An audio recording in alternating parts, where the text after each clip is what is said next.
The phone call that changes everything. I'll never forget the phone call I got from my daughter Sarah 3 months ago. She called me on a Tuesday evening, which was unusual because she usually calls on Sundays during her drive to the grocery store.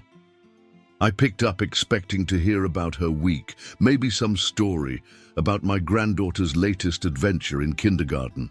Instead, she said something that hit me like a punch to the chest.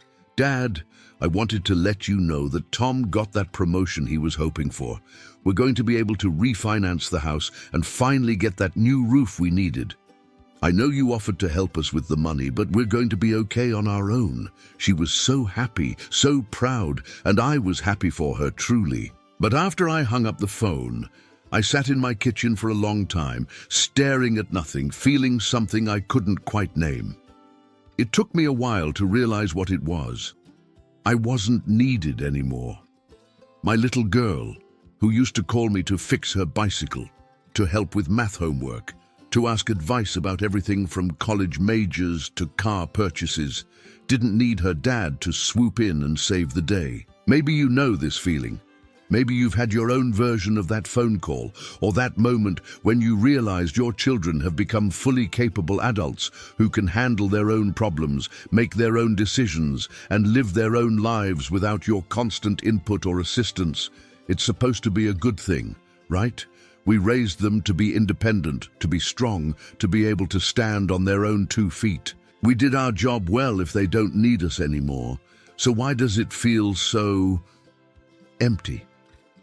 I've been thinking about this a lot lately, talking to other parents my age, and I've realized this is one of those life transitions that nobody really prepares you for. We talk about empty nest syndrome when the kids first move out, but that's different. When they first leave home, they still call constantly. They need help with laundry, advice about jobs. Sometimes they even come home with bags of dirty clothes and an empty refrigerator to fill. But somewhere along the way, usually when you're not paying attention, that changes.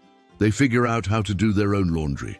They develop their own support systems, friends, spouses, colleagues. They start solving problems without calling you first. And one day you realize that you've gone from being the most important person in their world to being, well, just another person who loves them. Let me tell you about my friend Martha. She's 68, raised 4 kids mostly on her own after her husband died young. For decades, her phone was constantly ringing, kids calling with questions, problems, updates, requests for advice. She used to joke that she felt like a 24-hour customer service line for the family. Then, gradually, the calls became less frequent. Not because her kids love her less, but because they'd learned to handle things themselves. Last Christmas, Martha realized that she hadn't gotten a single emergency phone call in over 6 months. No one needed her to mediate a sibling dispute. No one needed financial help.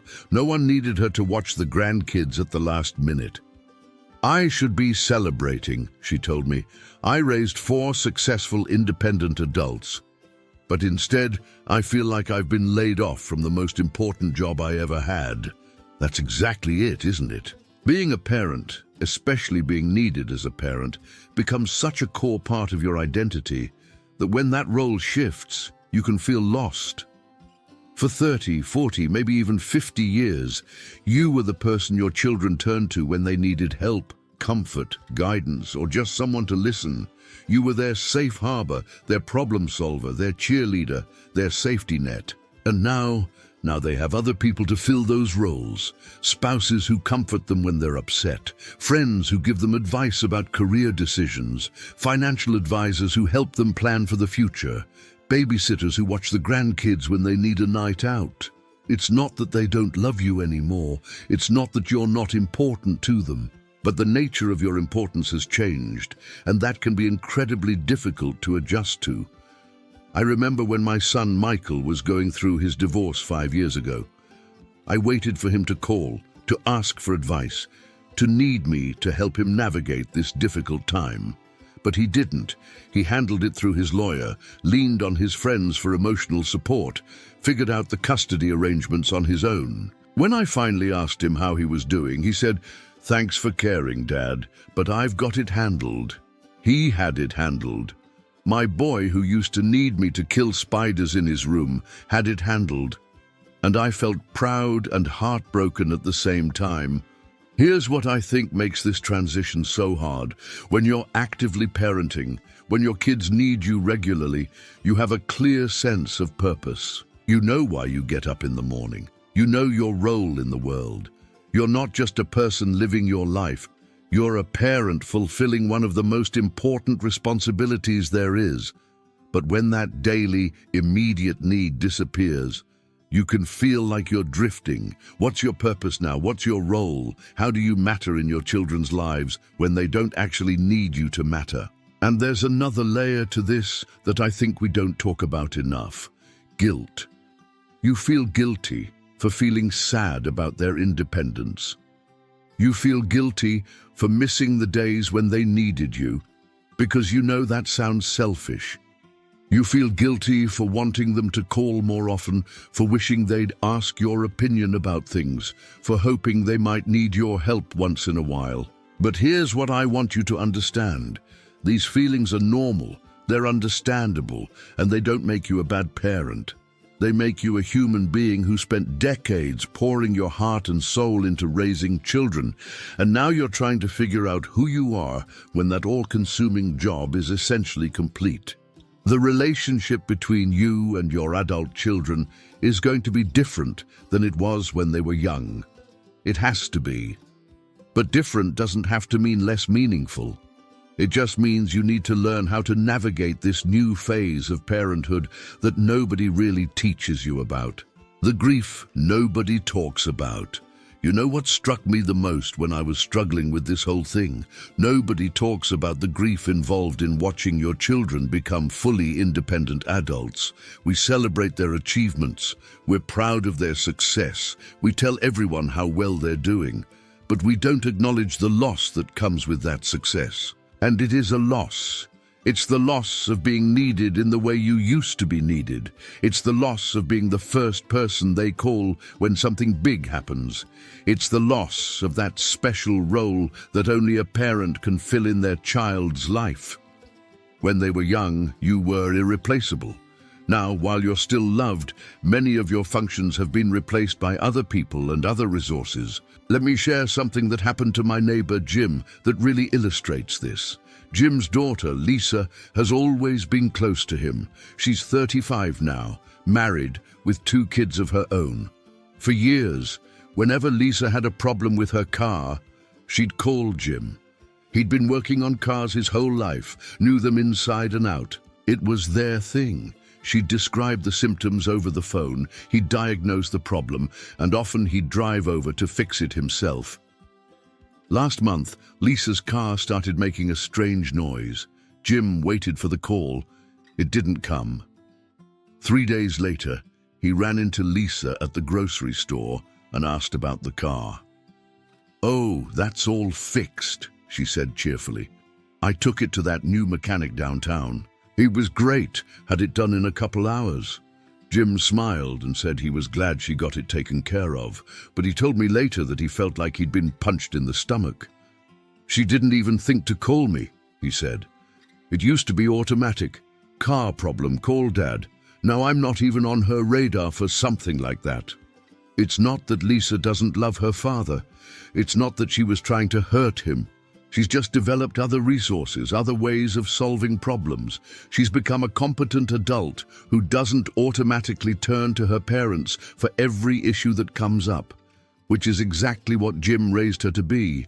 But Jim is grieving the loss of being Lisa's go-to car guy, and that's a real loss, even if it's also a sign of successful parenting. I think part of what makes this so hard is that society doesn't recognize this as a legitimate form of grief.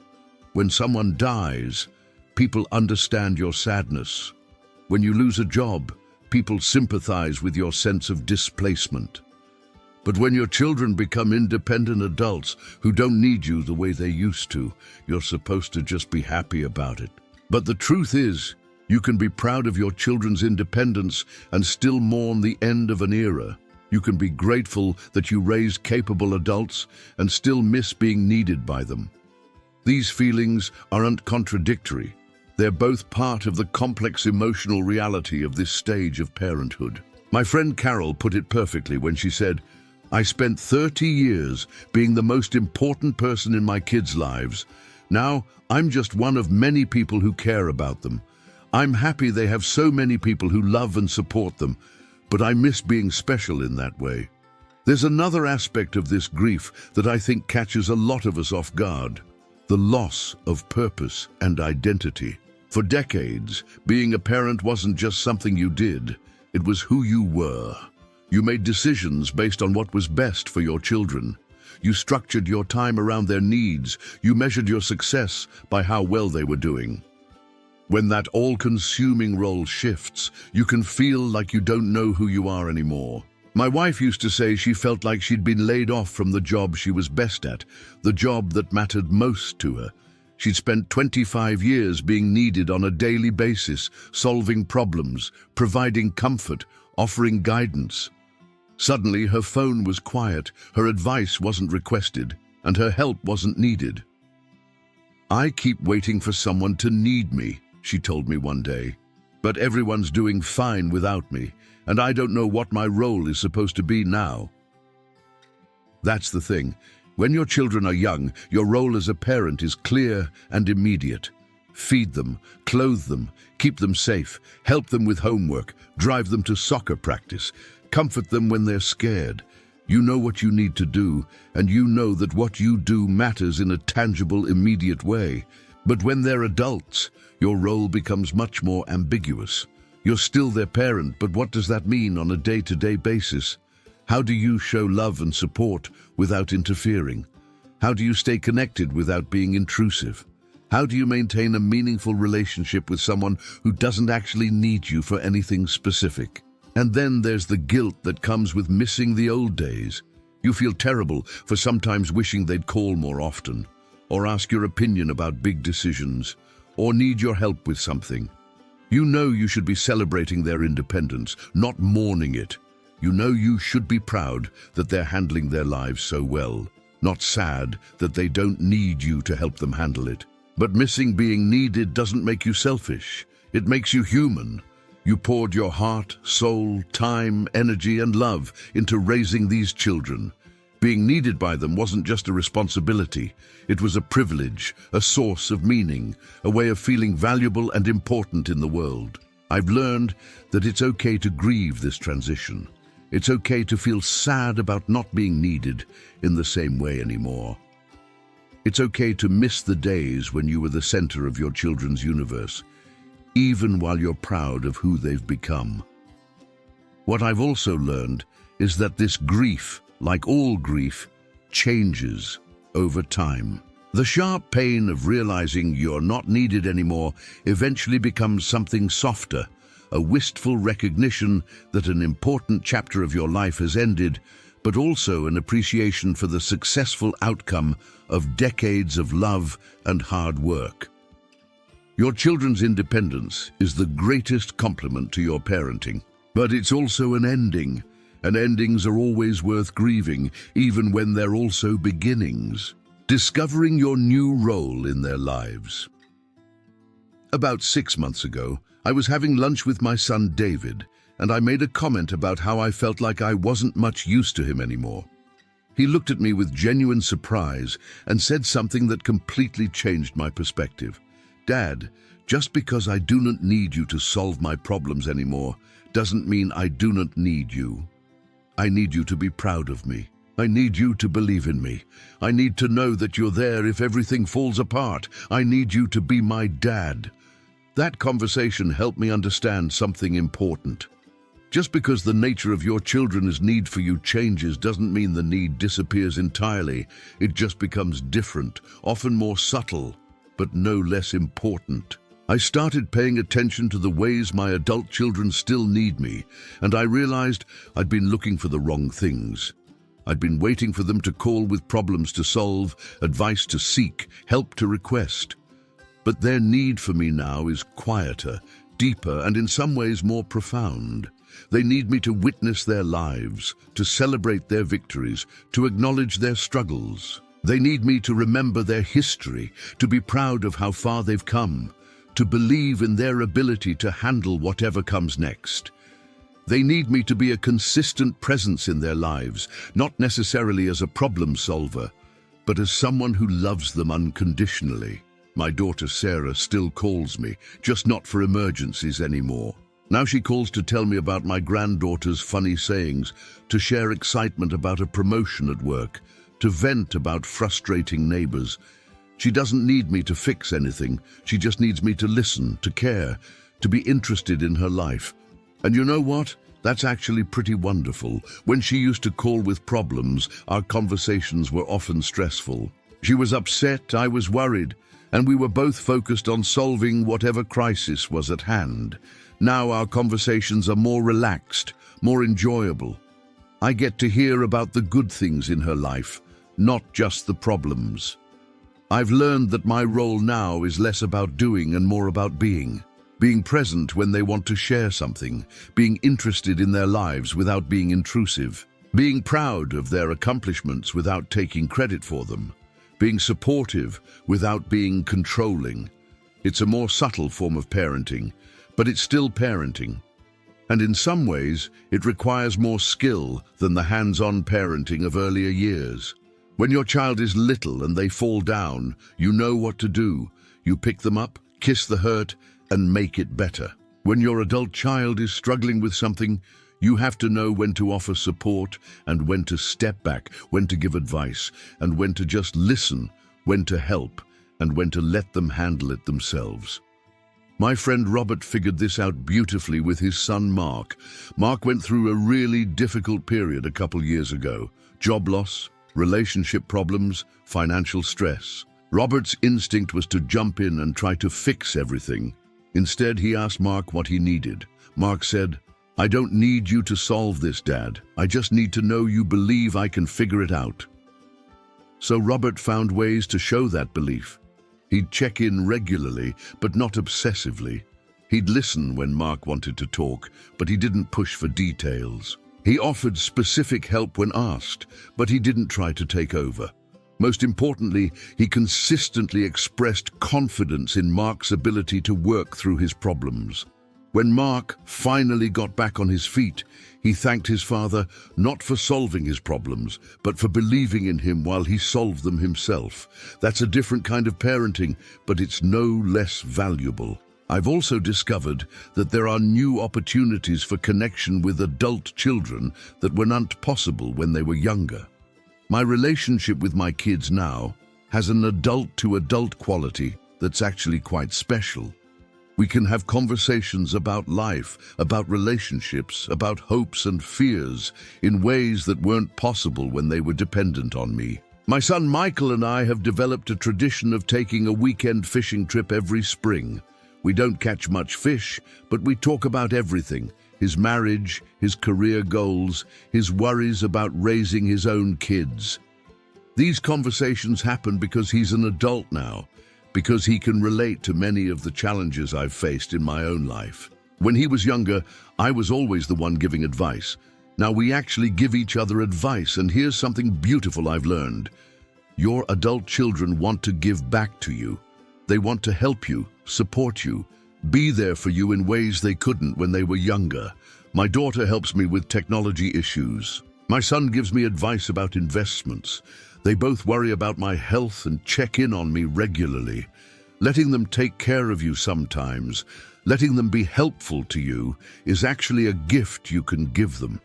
It allows them to feel needed by you, to contribute to your well-being, to show their love through actions rather than just words. The relationship between you and your adult children can be deeper and richer than it ever was when they were young, but it requires you to let go of the old model of parenting and embrace this new phase.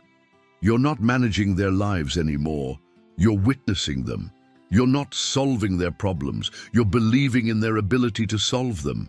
You're not taking care of them in the daily, practical ways you used to.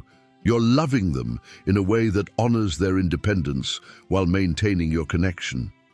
It's different, yes, It's not the all-consuming, immediately needed role you had for so many years, but it's still important, it's still meaningful, and it's still parenting.